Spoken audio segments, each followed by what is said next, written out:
안녕하세요. 저는 서울에 살고 있는 27살 여자예요. 좋은 의도로 글을 쓰는 게 아님을 먼저 밝히며 너무 쪽이 펄려 하소연할 곳이 없어 사연을 적어 보냅니다. 꼭 사연이 채택되었으면 좋겠어요. 인생 선배님들의 진심 어린 좋은 댓글도 필요로 하고요. 저는 한마디로 사고쳐서 결혼한 케이스입니다. 대학교 2학년 때 임신을 하게 되면서 학교를 휴학하자마자 결혼을 했고요.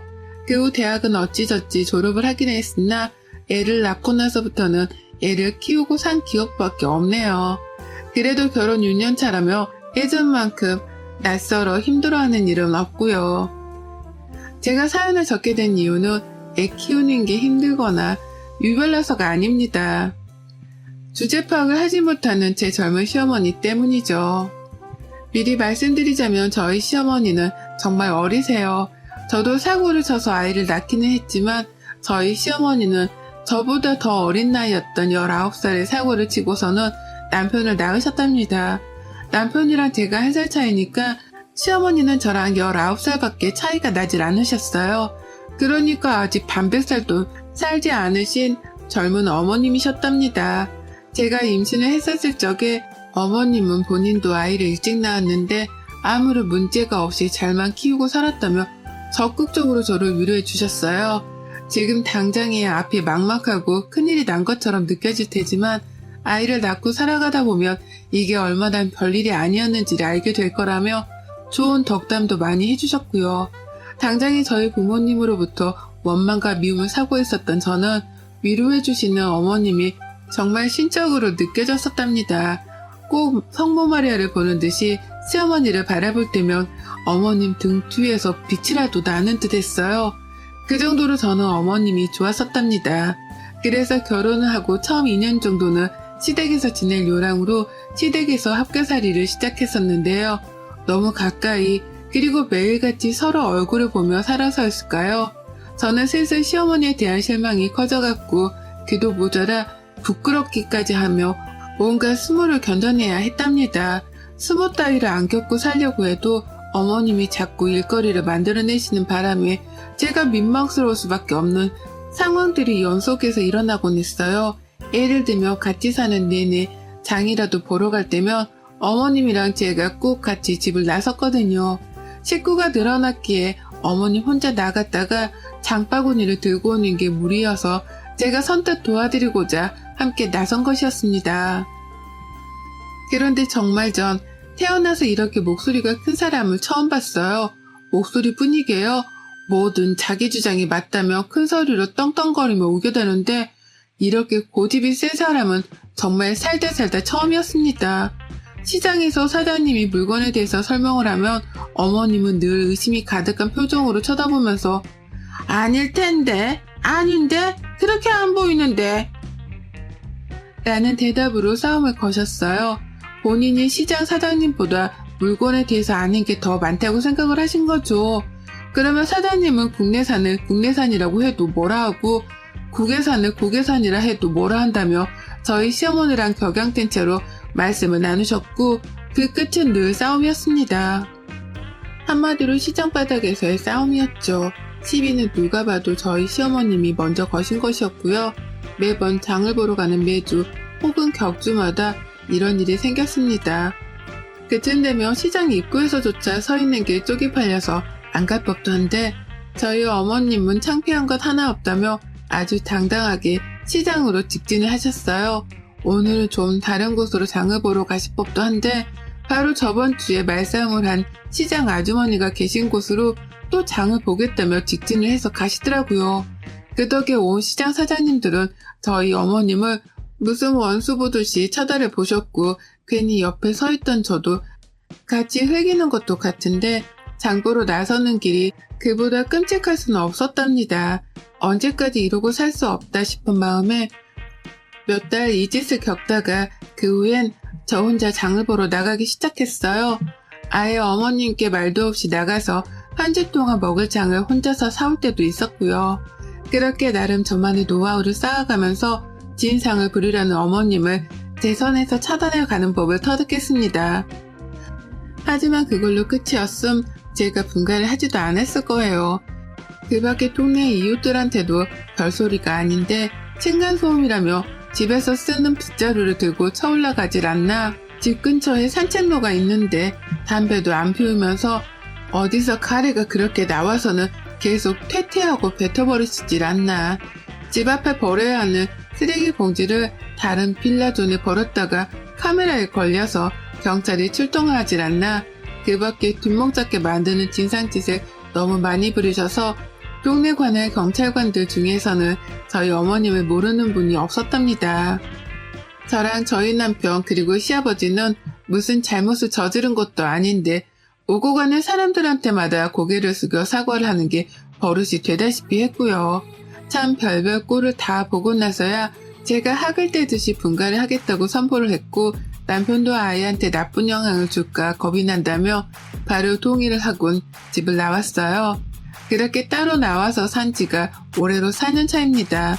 용케도 버티는 2년이었고 그 시간 때문에 저는 시어머니에 대한 저의 선입견을 아직 다 고쳐내지 못한 중이었어요. 겨우 거리를 두고 사는 중이었고 집이 멀던 이유로 어머님은 저희가 먼저 찾아뵙지 않는 이상 제 발로 만나려고 하지는 않으셨어요. 다만 평소에도 아이 사진을 보여달라는 연락을 자주 해오셔서 대면대면 함에도 불구하고 카톡 연락을 꾸준하게 하며 지내고 있었습니다.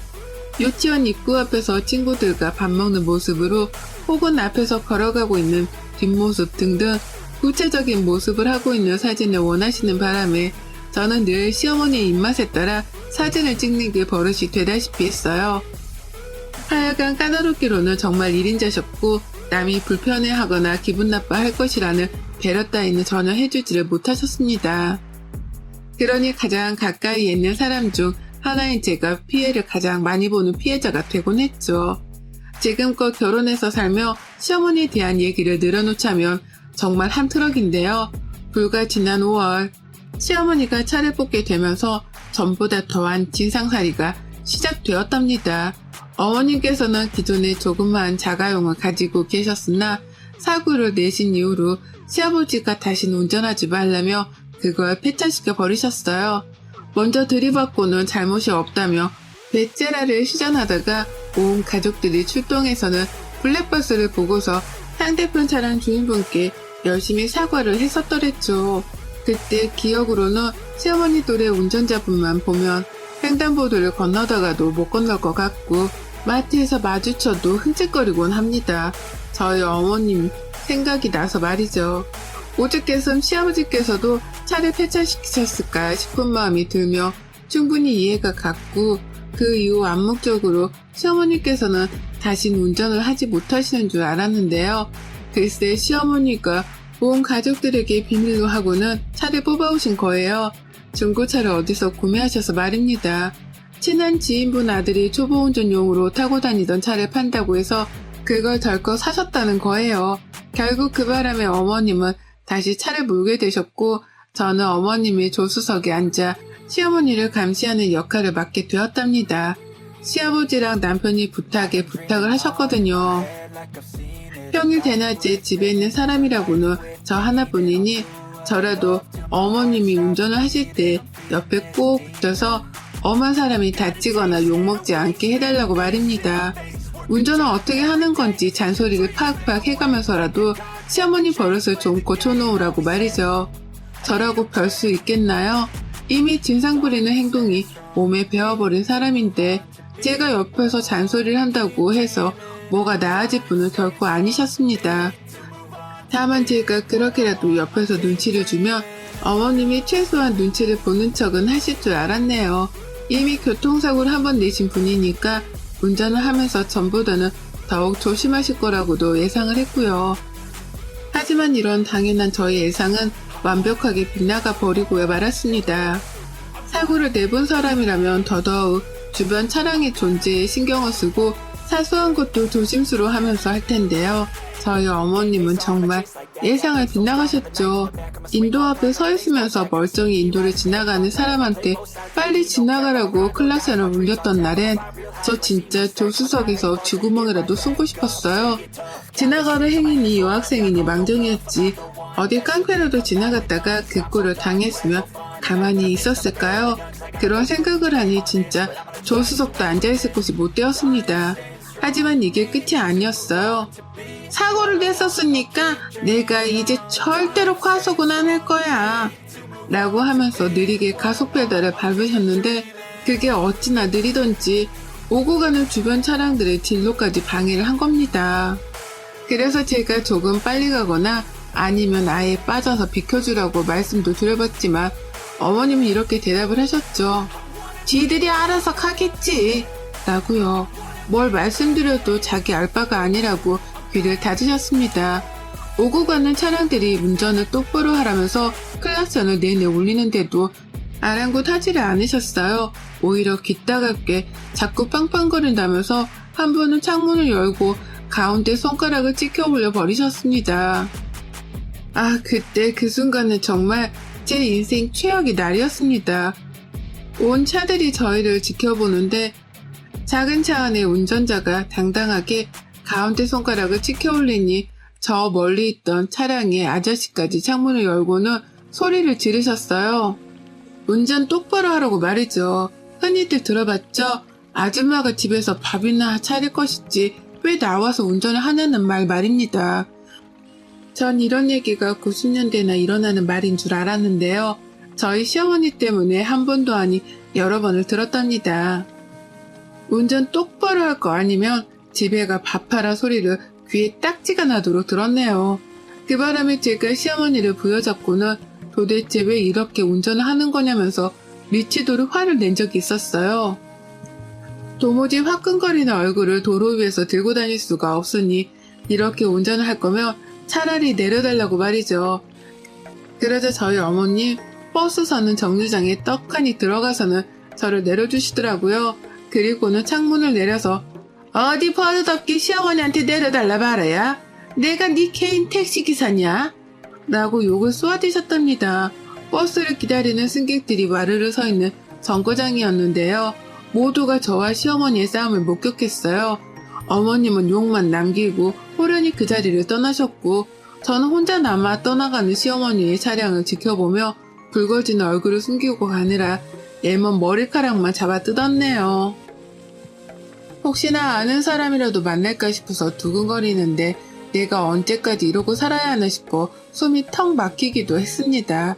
그러나 결국 언젠가 사고 칠 거라고 예상했던 어머님이 치고야 마셨어요. 고 기다리던 그 사고를 정말로 쳐내신 겁니다. 그날따라 왠지 시어머니랑 차를 같이 타고 싶지 않았는데 어머님이 애사진을 보여달라고 전날부터 닥달을 하시다가 자연스럽게 시아버지가 병원을 가셔야 한다고 말씀을 하셨어요.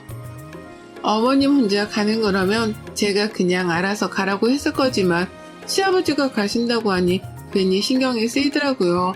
그래서 애를 유치원에 보내놓고 시어머니 댁으로 찾아뵈었습니다. 시아버지께서는 나가는 순간부터 시어머니 차를 타기 싫다면서 입이 대빨 튀어나오셨어요.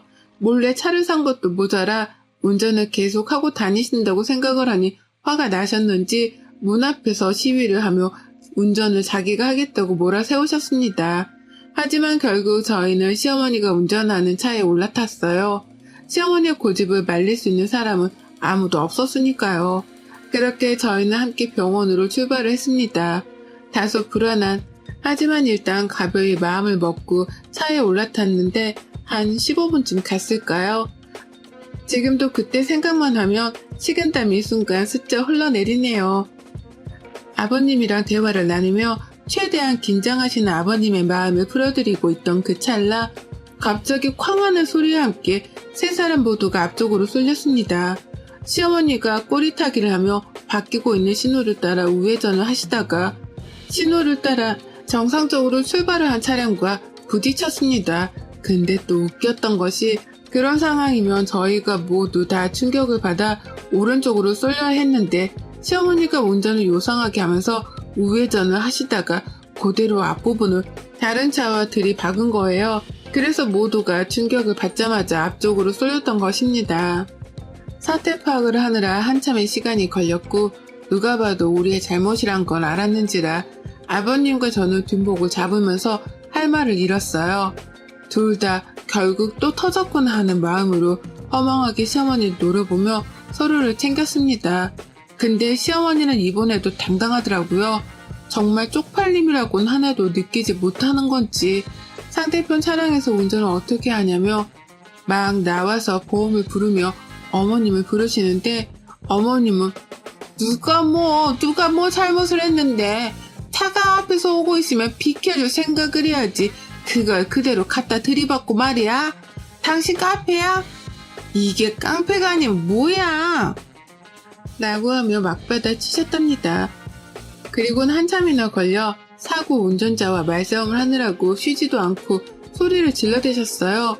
보험차고 뭐고 이미 중재를 시킬 만한 사람이 모였음에도 불구하고 잘못을 인정하지 않는 시어머니 때문에 사건 해결은 어려웠고 그 타이밍에 저와 시아버지가 나섰죠. 어머님 좀 그만하세요. 라고 하며 저 멀리서부터 뒷목을 잡은 채로 소리를 지르며 다가갔습니다. 어머님은 얘가 왜 이러냐는 표정으로 저를 바라보며 넌 가만히 있어. 잘 알지도 못하는 게. 라고 입을 닫게 하셨죠. 하지만 저는 거기서 멈추지 않았습니다. 쪽팔려 죽겠네 정말. 어머님이 먼저 갖다 들이받고서 뭘 잘했다고 큰 소리예요. 잘못을 했으면 잘못했다고 사과를 먼저 하셔야지. 뭘 잘했다고 자꾸 쫑알쫑알. 여기 있는 사람들이 다 놀고 먹는 배수인 줄 아세요? 다들 바빠 죽겠는데 얼른 사과드리고 보험 처리하세요. 제발 좀 그 입 좀 다무시라고요. 라고 주절주절 맞는 말만 골라서 했어요. 그러자 상대편 운전자뿐만 아니라 뒤늦게 온 경찰까지 다행이다 싶은지 네 어머님 진정하시고요. 라며 시어머니를 더 타일러보고자 했죠. 이제야 해결이 되나 보다 싶어 말이죠. 하지만 어머님은 거기서 그치지 않은 채 오히려 며느리가 자신의 편을 들지 않는 것에 화가 나서는 그 분풀이를 상대방 운전자한테 하셨습니다. 살짝 욕이 올라왔다가 결국 튀어나와 배 터졌고 그 바람에 빡쳐버린 상대 운전자분이 결국 용서는 없다며 서로 고성방가를 오가며 피 터지게 말싸움을 했습니다. 그리고 전 그 상황에서 시아버지고 보고 아무것도 보이질 않았고요. 그저 죄 없는 사람이 피해만 보지 않았으면 하는 마음에서 경찰분께 이실직고를 했답니다. 시어머니가 100% 잘못을 한 거고 내가 뒤에서 다 목격을 했다고. 언제든 증인이 필요하면 불러달라고 전화번호까지 남겼어요. 그리고는 그 상황을 얼른 벗어나야겠다며 오만 사람들이 지나가며 쳐다보고 있던 사고 현장을 혼자서 벗어났습니다. 정말 지옥과도 같은 시간이었네요. 시어머니는 제가 한참 멀리 떨어져 가고 나서야 며느라, 야 너 어디 가? 놔두고 어디 가냐니까? 라며 불러대셨어요. 중간중간에 씨라는 단어를 몇 번 첨가해 가면서 열불난다는 티를 팍팍 내기도 하셨죠.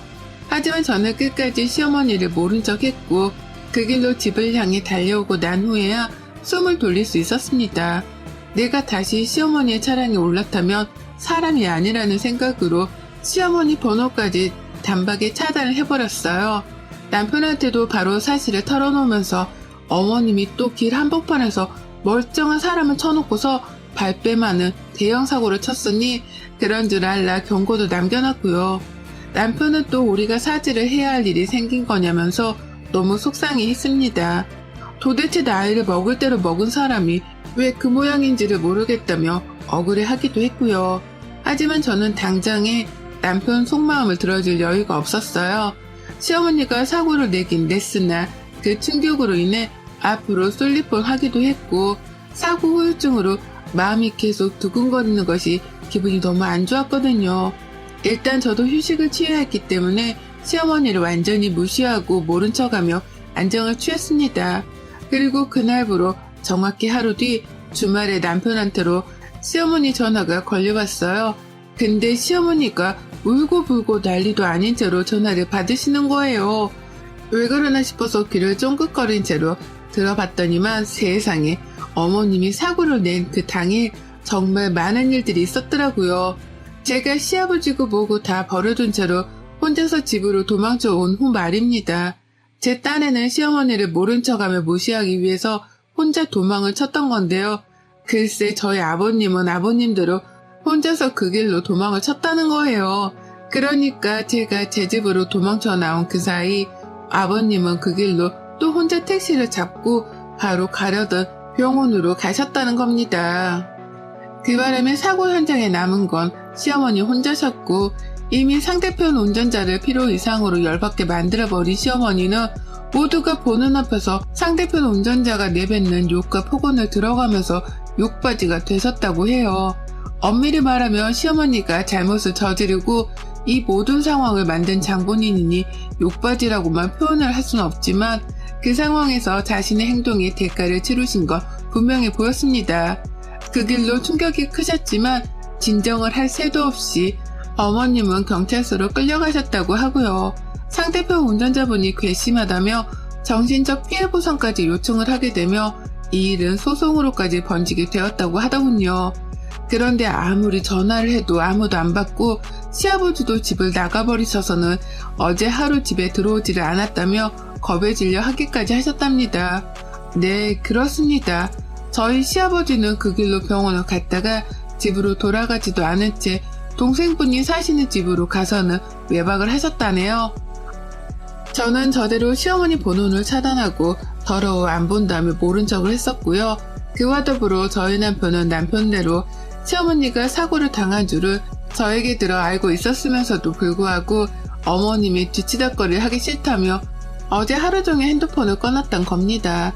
결국 외동아들 하나만 키우시는 저희 시어머니는 아들에 이어서 남편, 며느리까지 아무도 자기의 전화를 받지 않으니 경찰서에서 꼼짝없이 혼자 앉아 그 엄한 벌들을 두드려 받고 나오셨다네요. 상대편 운전자가 고소를 한다며 변호사까지 선임을 하는 사이 자기는 혼자서 아무도 없는 곳에 앉아 하염없이 가족들을 기다렸다면서 울며 전화를 해서는 따지는데 진짜 속으로 꼬셔서 죽는 줄 알았어요. 어찌나 서럽게 울면서 어디 있었냐고 저희 남편을 찾는데 남편은 시어머니가 우는 걸 들으면서도 아무 감흥이 없어 보였답니다. 오히려 또 저러신다면서 그래서? 그래서 뭐? 라고 퉁명스레 대답만 했고 시어머니의 반응은 뜻밖이었어요. 그렇게 남들한테는 진상이란 진상짓을 잘도 부리더니 자기 아들한테 받는 무시와 멸시는 참기 힘드셨던지 더욱 크게 우시며 대답하시더라고요. 내가 잘못했어. 내가 잘못한 거야. 다시는 안 그럴 거야. 라는 말과 함께 목이 빠져라 울고불고 난리도 아니셨어요. 생전 처음으로 시어머니 입에서 잘못이란 말이 튀어나왔고 그 말에 펑 놀란 저희 부부는 다소 난감하긴 했으나 이따라도 버릇을 단단히 고쳐드려야겠다는 생각에 일단 전화를 끊어버렸습니다. 진짜 잘못을 했다고 생각하면 법적 조치도 달게 받으라는 말씀을 남긴 채 말이죠. 결국 찐상 부리기 좋아하는 우리 어머님은 민폐 운전의 끝판왕을 선보이다가 피해자한테 욕이란 욕도 먹고 고소도 당하고 경찰서도 끌려간 걸로도 모자라 자식 배우자 며느리한테 무시까지 받는 최악의 결말을 맞이하셨답니다. 지금도 시아버지는 동생분 집에 계시면서 집으로 돌아갈 생각을 안 하고 계시고요. 저희 부부는 시어머니 연락을 일절 무시하며 버티고 있어요. 어떻게든 혼자 해결을 하게 만들어야지만 깨닫는 게 있을 거라면서 최선을 다해 어머님 연락을 끊어내는 중입니다. 뭐 어쩌겠어요. 평소에 잘 행동하고 살았음 이렇게까지 모른 척 하진 않을 텐데 이게 다 어머님이 뿌린 대로 거두고 있는 거죠 뭐. 여러분의 생각은 댓글로 남겨주세요. 오늘도 시청해주셔서 정말 감사합니다.